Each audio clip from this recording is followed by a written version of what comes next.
बोधि धर्म चीन गया एक बहुत महत्वपूर्ण सन्यासी, बौद्ध भिक्षु। चीन के सम्राट ने उससे पूछा कि क्रोध आता है, लोभ आता है, अशांति आती, क्या करूं? तो बोधि धर्म ने कहा, आंख बंद कर, मुझे बता, अभी क्रोध है? उस सम्राट ने कहा, अभी तो नहीं। तो बोधि धर्म ने कहा, जो 24 घंटे और सदा नहीं है वो तेरा स्वभाव नहीं। आता है जो चला जाता है, वो तू कैसे हो सकता है? तू तो सदा है। क्या तू ये भी कह सकता है कि कभी कभी तू होता है और कभी कभी नहीं भी हो जाता? नहीं। उस सम्राट ने कहा, मैं तो 24 घंटे हूं, चाहे क्रोध हो, चाहे अशांति हो, चाहे शांति हो, चाहे सुख हो, चाहे नींद हो, चाहे जागरण हो, मैं तो सतत हूं। तो बोधि धर्म ने कहा, वो जो सतत है उसकी फिक्र कर, उसको जान।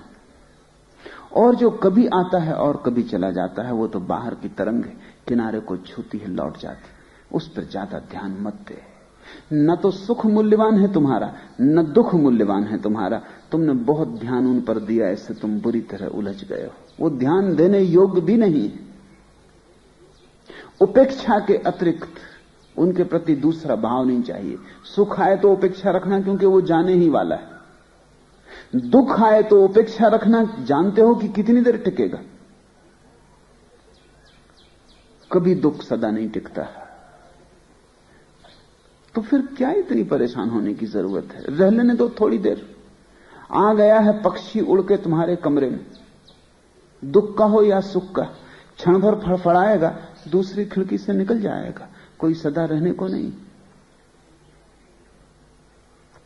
एक खिड़की से प्रवेश कर जाता है पक्षी, क्षण भर फड़फड़ाता है, दूसरी खिड़की से निकल के फिर अनंत यात्रा पर निकल जाता है। तुम तो वो भवन हो जहां पक्षी थोड़ी देर उड़ा, वो रिक्तता, वो खाली जगह, उसी से अपना तादात्म्य करो तो तुम समझ पाओगे कबीर किस सुख की बात कर रहे हैं, जो आता है और जाता नहीं। आया कि आया, फिर जाने का नाम नहीं लेता। वो कोई मेहमान नहीं है, वो तुम ही हो। वो कोई अतिथि नहीं है, वो स्वयं आतिथ्य है। मेहमान नहीं, मेजबान, वो तुम ही हो। वो कोई किनारे पर आने वाली तरंग नहीं, वो किनारा ही है। सहज समाधि सुख में रहिबो, कोटि कलप विश्राम। गुरु कृपाल कृपा जब कीनी, हृदय कमल विगासा।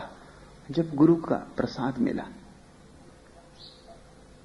जब गुरु की कृपा हुई, जब उसकी अनुकंपा बरसी, तो हृदय का कमल विकसित हुआ।